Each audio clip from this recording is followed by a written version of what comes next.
Oh, yeah? Yeah. Oh, you betcha, yeah. If it's made in Minnesota, who's making it and how? Yeah, you got that right. It's the Makers of Minnesota, focusing on the products and services uniquely made in Minnesota, and conversations with the makers, entrepreneurs, and innovators in Minnesota about how they conceived of their products and how they brought them to market. With Stephanie Hansen, it's the Makers of Minnesota. Hi, I'm Stephanie Hansen, and we are here with Makers of Minnesota, the podcast on My Talk 1071 about all things made in Minnesota and the people who make them. I am here with Ryan Ott, who has a company called Midwest Tiny Living. And Ryan, I'm obsessed with tiny houses, tiny living, so I am just dying to talk to you. That's great. How did you get into this tiny home movement? You know, I've been watching it kind of progress for the last probably really 5 years. And about 2 years ago, I was on Twitter pretty heavily and trying to find somebody who might want one back then. You know, this is probably 2 years ago. And everybody said, How had you heard about it that you wanted someone to... Sure. So I've been in the building construction for, I don't know, the better part of 18, 20 years, something like that. So I've been building things, you know, mostly residential properties. Yep. And I saw them just on the on like the HGTV when they were just 5 years ago, 6 years ago, Tiny something House like Nation. that. And it was just this small kind of idea that was happening. Unique spaces, well built, well put together, really interesting space. Not just something that's slapped together, which appeals to me. I really like that concept of something that's really well designed and kind of more purposeful than just something that's slapped together. So you go out on Twitter and you're trying to find someone that wants one of these. How hard was it to find your first client? Yeah, it was really interesting because everybody was like, show me one. Let me see it. Let me see what you can do. And at that time I didn't have the capital to get really going with it. So I just kind of set it down, the concept a couple years ago now. Yep. And finally this year I worked some things and got things figured out. So I put together a model and now we're rocking and rolling. So you make tiny houses. Mm-hmm. Do you make tiny houses only on mobile platforms, or do you also make tiny houses on like a concrete slab? That's okay. Depending on where it is and depending on what the jurisdictions and the guidelines are, the things that I make are in a building in my shop, typically on a trailer. I could build something that could be delivered and dropped off, but since I'm not a licensed contractor in Minnesota, I couldn't build a permanent residence. Is there a reason that you're not a licensed contractor? What is that? Is that just like a personal choice, or do you think you'll get there eventually? I don't think that I really want to. I want to reside in the space that is tiny houses, which is this kind of this narrow band of permanent living, which is not necessarily legal in some areas. Yeah, there's becoming all these legal considerations because originally they're being pulled, right? Like, and that has less legal restrictions. Yeah, you're covered under the Department of Transportation then if it's on wheels. So then it's more like a camper or something like that versus a primary residence, which would be affixed to the ground, real property. And basically. then you're drawing utility and electricity from the municipality. Yeah. And it seems like that movement is growing too because people are talking about like mother-in-law apartments and we only have so much space in the urban areas anyway. Like I have a huge backyard that you could easily put a whole nother house in my backyard with a driveway if I was allowed to split off my space. Yeah, if you could do it. Yeah, exactly. And that, going to that, you can only have so many square foot on your property as far as, built on your property. But if you wheel in a trailer, now it's temporary, so you can do a little bit more with it. Yeah, interesting. And that's why most people put it on trailers, because it's temporary and you can move it around. So Midwest Tiny Living, you have a website, midwesttinyliving.com. Yep. How do you find clients, or how do clients find you? How many of these have you built? I've just built a few. I still haven't finished my model because I've been getting other projects in between there. So as I've been building a model, which unfortunately didn't happen 2 years ago. Yep. I just didn't have anything to show back then. So as I've been building a model and posting it on social media, your Facebook and your Twitter, Instagram is pretty good. Yep. As I've been building it, people have been, hey, can you build me one? And exactly, yes, I absolutely can. So just a few of them so far. I just got done with a teardrop camper as well, which is a 4x8, I'm dying. 4 feet by 8 feet, piece of plywood that somebody's gonna camp in. That's really just for camping. It's not full-time residence at all. That just sounds so great, and they'll pull it Yeah. behind their car. Yep, she's got like a little Ford Focus, and she'll be on the road for a month. She's gonna go down to NASA, like Space NASA, and cruise from Minnesota to Texas, and then head over to Florida and just have a nice month-long tour. So people are finding out about you through social media. Do you have, like, I see all these different plans for tiny houses. Do you develop your own plans? Do you use someone else's plans? So far, I've used plans off the internet. So whether that's a purchase plan or a free plan, because there's plenty of free plans out there. The couple that I'm building for next, actually, their uncle is designed the plan. So I'm just going off of his plans. They have it a specific way. And then I also have a friend who is a drafter. So I can hand sketch. I can get the concept. We can go over things, where things are going to go, and then he can turn it into more of a real print. So from the time that they contact you to the time that they drive away in their tiny home, approximately, because you mentioned you do this yourself, like you are a one-man band. Yep. Approximately how much time does it take? About 3 to 4 months. That's faster than I would have thought, actually. Yeah, it's slower than what I feel it should be. Is there a reason that you're not hiring other people to work with you? Just getting going. I can dedicate all the time that I need to on it. Restrictions, bootstrapping, trying to keep things as least, as inexpensive as possible. I'd hope to get to a point where I can maybe have a crew of 2 or 3 people, because as you add people, it's not, if you have 2 people, it's not twice as fast. It's probably 2.5 or 3 times as fast, because there's less distance between everything. So then I'd probably be able to finish one in 6 weeks. Can we talk about that for just a second? So just my business mind is looking at this and going, okay, if he hires another person, he can move 2.5 times as fast, which means he can build more and utilize his time more efficiently. What prevents that? Is it because you have so much capital wrapped up in the materials for the one you're building currently that you don't have enough to pay someone? What would an hourly wage be? It's residential construction, so you're probably somewhere between $15 and $20 an hour for a person. Yeah, I feel like I want to give you $15 to $20 an hour so you can hire someone to move this along a little faster. Well, I'm impatient for you. you. We can talk about that, I guess.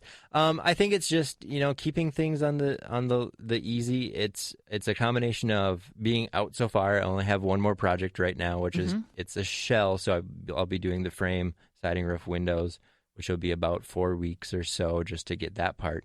And then there's nothing. So it's kind of this hole. So I don't really feel like that I don't want to hire an employee. Totally. And then 6 weeks later, have to lay you 2 off. months later, that was it. I do have some friends that can come and help. If I get into a bind, something's really heavy, or I need to do something, I have people that can just come over. So I get a little bit of help for $0, which is the right price. But eventually, I would like to a little bit more production. But I don't ever want to be in a production level where it's just the same stamped out tiny house. Yeah, so you like the creativity of what this is. So tell me about that. So the creative part of it, I guess, would be so I've been in the building construction, and quite a few years ago, for about 4 years, from like 2002 to 2006 or something, right in that area, I worked for the boat restorer Dave Watts, Little Rock Boat Works up in Rice. And he restores classic and antique wooden boats. Oh my gosh, like the Chris Crafts and the just beautiful boats. Yep, exactly. So I worked with him for a while, and I really developed this eye for, this style and working with real materials, wood and metal, and that sort of stuff. So I really, really like that. I don't know, that aesthetic of it. Yeah. Where I really don't like the same cookie cutter house over and over. And I've sided plenty of them, and I've roofed plenty of them, and I've done so many more, and they're so detracting. I just don't like that. So I really like the concept of building something that's really purposeful for the person that it's going to be. Yeah. So someone comes to you. Do you kind of hire them too, in effect? Yeah, I would say, the consultation process takes a little bit, understanding what they're going to be doing in it, how they want it to function for them, how tall they are. Oh, You know, that's funny. Why is that a consideration? Usually there's lofts in there. So I'm 6 foot tall, so I'd like to walk under a loft that's probably 6'5" or 6'7" Yep. in a part. But then if there's people that are shorter, maybe they would like to have more of that headroom on the top versus the bottom. I see. Yeah. So it's some of that you have to kind of fit it to the person that it's going to be for too. Oh, so it is really custom like that. Yeah, it can be. Yeah. Okay, so you're gonna build someone a tiny house. You've watched these shows and you meet these people and you haven't done a ton of them, but what kind of person wants a tiny house and what are they using it for? Are they using it as like their primary domicile? Yeah, I would say that there's a broad spectrum, but according to the research that I found online, I did not do the research, but nobody does. Yeah, right. They're saying that the highest percentage of people that buy tiny houses are female, and something along the lines of less maintenance, easy to deal. Yep. And it's like female, college educated, good job, and that sort of stuff that likes to buy these tiny houses statistically. And there's so much that you see and read about where they want to have financial independence. Yeah. Like they don't want to be tied down to a monthly mortgage. Yeah, for sure. So let's say I'm going to build you a tiny house and it's $50,000, which is like, oh my God, it's $50,000. But if you think about that over 5 years, your house is paid for. It's nothing. It's done. That's a new vehicle. That's a new truck or a car. In the grand scheme of housing costs. Yeah. So 5 years later, you pay maybe the same that you're paying for now. That payment is gone. Because you have such little amount of space, you're not buying other things constantly, just consumerism of America. You're going to live a little bit smaller. You're going to have more money for adventures, actual things to do. And then heating and cooling is way reduced. We're talking like $20 to $30 a month to heat and cool these things. Cool. Because they're so small and efficient. So, financial is a big one. The ability to get out and use nature as part of your house as well. I think a lot of people live in, 2,000 or 3,000 square foot houses, and then they have that all set up and they have this big TV and, all of these amenities. So you don't use the exterior space to your advantage either. Yeah. So this almost puts you in a place where you have to go outside to get a little bit more space. It's funny because I have a small cabin. It's not a tiny house, and it's we have a huge deck around all the way around, and we really use that space as living space. We cook out there on the grill, and we do a lot out there. And I'm seeing tiny houses being built on our lake. Sure. Where it's very expensive to buy lakeshore. Yep. They get a small piece of it, and then they put a tiny house, and they really work on building that outdoor area. Outdoor space, yep. I love that By doing idea. awnings or pergolas or whatever it's going to be. Yeah, some kind of a patio. And if you're building these on wheels, do you some of them have, what's that? It's like, I don't know the name of it, the cross-hatched that keeps the animals like lattice. out. Yeah, like the lattice lattice work, that keeps the animal out in the... So I haven't got any lattice for any projects, but I've seen them where they definitely do that just to protect that. The ones that I build have a full sheet of metal underneath them, so rodents or something can't get inside the trailer. Yep. Inside the house. But, as far as nesting underneath, it's whole different deal. Yeah, if you want to keep something out, good luck anyway. So. When you watch these shows, they I'm trying to give you an example of this, but one show, the guy played electric guitar as a hobby, so they made this special bench that his guitar fit perfectly in. They custom make these little details for their lifestyle. Yeah. Do you do that as well? Yeah, for sure. So the one that I'm going to build, they designed a lot of it, but we also are talking about different ways to make that space function. So one wall of their tiny house doesn't have any windows because he's a guitar player as well, and he's got 3 or 4 different ones that he wants to display on this wall. So instead of having windows, they're just going to put his guitars on the wall as art. That makes sense. And use that. So that I do like to, add that little quirky tidbit of something special. And I'd like to do more of that as things go on. The gal that just got the teardrop camper, we gave her a care package. So it's like road snacks and a little journal. So she's, set on colored pencils and coloring book. We didn't want to give her too much because she's got this 4x8, space teardrop camper. Yeah, space to be in, but. So, yeah, definitely, we want to incorporate that sort of stuff. When I say we, I mean my wife. She thinks about that stuff. Well, let's talk about that. So, hey, everybody, Jared Sebesta here. Check out my brand new podcast, 2 Week Notice, where we discuss the process of quitting your job and living a more fulfilling life. I want you living the dream. Find 2 Week Notice on my website, JaredSebesta.com, or subscribe on iTunes today. You mentioned your wife, like she's a part of your business. Yeah. You're a one-man band. Yeah. Is she helping you build this business? Is she working full-time for the medical benefits? Tell me how that works. No, actually, we both pay for our own health insurance, so that's fine. I'm sorry, so do I. It's terrible. Yeah. She helps when I ask, which is not too often, but occasionally when it's like crunch time, let's get things done.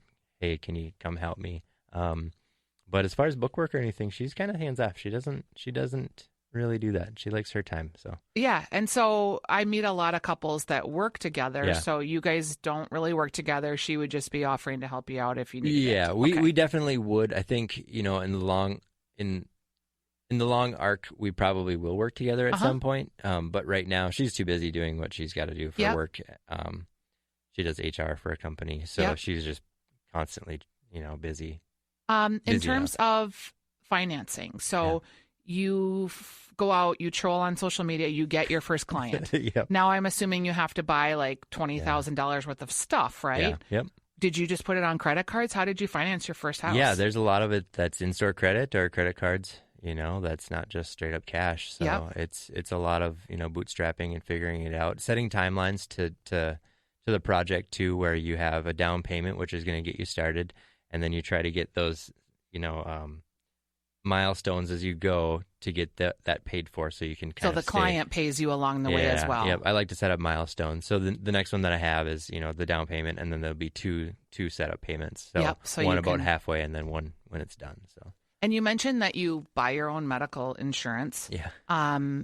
About what percentage of that is your take home, is your insurance, if you don't mind my asking? Oh, that's a good question. I have only catastrophic insurance, so it's not super amazing. But I don't know what percent.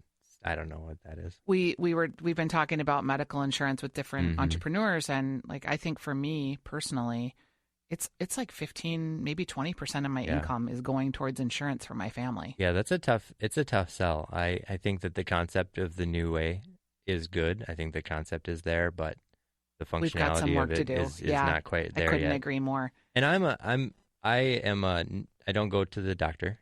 The last time was a 30-year checkup. You're a man. Yeah. That's pretty typical. I mean, I get cut. You just put some glue or duct tape on it or whatever. So as far as that goes, and at my 30-year checkup, he's like, I don't know, just keep doing what you're doing. Yeah. I guess you're fine. So, but I don't have, all the things that the ladies need to go to the regular, Yeah. And then, you will get into your yearly checkups as you're a little bit older. Yeah, which is coming around. I mean, getting things checked more regularly. Let's talk. You mentioned when we first started talking about social media, you have to be an expert not only in building, but now in Twitter, in Instagram. You mentioned Facebook. Yeah. What of those social mediums are pulling traffic for you? And are you advertising at all, or just doing it on your own at this point? So I do some ad buys on Facebook. Okay, so you're like boosting posts and that sort of thing? Yep, which also pushes over to Instagram when they work right. You have to give the right image and sizes and stuff for it to post over to Instagram. So I do some ad buys, which is maybe $100 a month or something like that. Not very much, but still, you get impressions of probably 3,000 to 5,000 off of that, maybe a little bit more, which is good. I think I'm visually putting together a product that people like to look at anyway. Yeah, they're pretty fun. So that's really easy versus, I don't know, some other product that is not so visual. I guess that might be a little bit tricky. So yeah, I post pretty often. I do videos on Instagram, and then actually my phone downloads those, and then I repost them up natively to Facebook as well. Yep. And then I'll do that natively to Twitter as well. So instead of just sharing a post on Instagram, I'll bring it off and then natively post it on Twitter or Facebook as well. And have you, in those actions, actually secured a client from doing that, or do you think you're still building awareness? I think mostly I'm building awareness, building some kind of a following on there, trying to get the personality aspect of me into it. So then, you can be a little bit more trusted. You're a little bit more of an advisor person. So at the point that somebody is ready to take the dive, take the leap to Tiny, or whatever they're going to do, then they already know you a little bit. So then I think you have that much more rapport built up with them already. I would use video for anybody listening. Use video in your business. It's pretty interesting. We've been experimenting with that with our show, The Weekly Dish, that we do, our food show on Saturdays, me and Steph March. And it's really interesting how fast those views rack up. Yeah, for sure. And you guys have a pretty good base of people, you know. So when I put together a good video or something that's really shareable and interesting, it goes out pretty quickly. And you know, for me, 300 or 500 views is a lot. Yep. That's pretty good. And it's kind of interesting how to, and then you wonder how you can recreate that same feeling or, you know, emotion or something like that. But it doesn't always work that way. But you're a very interesting builder person, that you're thinking about feelings and emotions and how to get all of that going in your social media. And as I've talked to different makers, it is really requiring lots of skill sets to be successful. Yeah. Is there anything that you're like, oh, God, I wish I could do that better? bookwork. Okay. And that's pretty common too. Yeah, but you can hire that out. Yeah, totally. You can hire that. That's pretty easy to just to slough off. And if you think about it, you know, it's going to take me, I'm going to make X dollars on actually building, hands-on building, and it's going to take me X dollars to pay somebody to do the accounting and bookwork. I actually pay them less. It actually costs me less money just to keep than working. your own. That's smart too, because sometimes we get so mired in that we have to do everything ourselves. Yeah, and just don't. I mean, if I was going to give a piece of advice, do the thing that makes you money, not spends money, because you can make it faster than you can spend it. Yeah, it takes people a long time to figure that out sometimes. And do the things that you like to do. I like to build things, you know. I don't like to sit in an office and click away at the computer necessarily. Even you know, social media posting and things like that. I don't know if I necessarily really enjoy it, but I know I have to do it. Yeah, it's kind of a necessary evil at this point. Yeah, I think so. I mean, I do like making the videos because that's fun. Yeah. Are there a lot of people in your space? Like, is it competitive for tiny home building in the Midwest? So in the Midwest, as a general, I would say that there's probably 6 builders, maybe 10. I know specifically of 3 in Minnesota. One of those is a school. They keep, the technical college is building tiny houses. Really? I think the space is getting more and more competitive. Yeah. But I also see that same, we're going to build a split level house and make 40 of them, and, you know, it's going to be X dollars, and here you get to choose the exterior color, where I want to play in the space that's, what do you want? How do you want it to fit you? And how does it fulfill your what's vision? What's it going to be? Yeah, exactly. I'm more satisfied at the end of the day knowing that I purposely built something for somebody with their aesthetic in mind than just building the same product continuously over and over as far as the tiny houses go.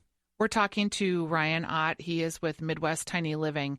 I have to ask you, I was on your website about camping pods. Yeah. These were fantastic. Yeah, Tell me about those. Beautiful spaces. So I don't remember exactly the nationality, you know, 1,000 years ago that built a similar looking structure. So it's kind of this cathedral shape.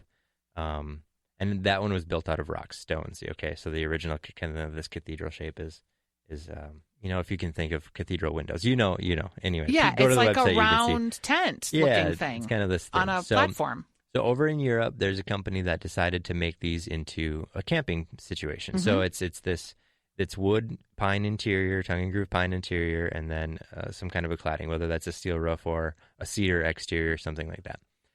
There's this company in Europe that started doing these, and they positioned them as camping pods. So instead of staying in a tent, you can be, you know, high and dry inside these things. You don't need to buy an RV. And then they started placing them, or campgrounds started buying them.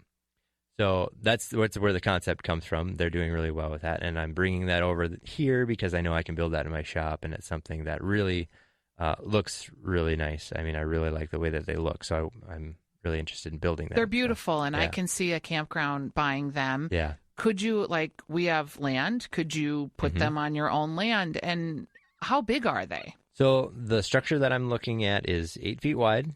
The finished outside exterior is going to be 8.5 feet wide or so. And then 16 feet long. So 8 by 16. The sleeping area, the interior area is 8 by 12. And then there's about a 3-foot porch on the front and a little 1-foot overhang, if the math all works out. They're adorable. So, yeah, you can put it, they're definitely movable. So I can build it in my shop. I can load it on a trailer and then drop it off. I can build it in a space, so I can prefabricate all of the pieces, and then like a Lincoln log house. Yep. go with a 4-wheeler if necessary and a small trailer and bring all of it to some, remote location.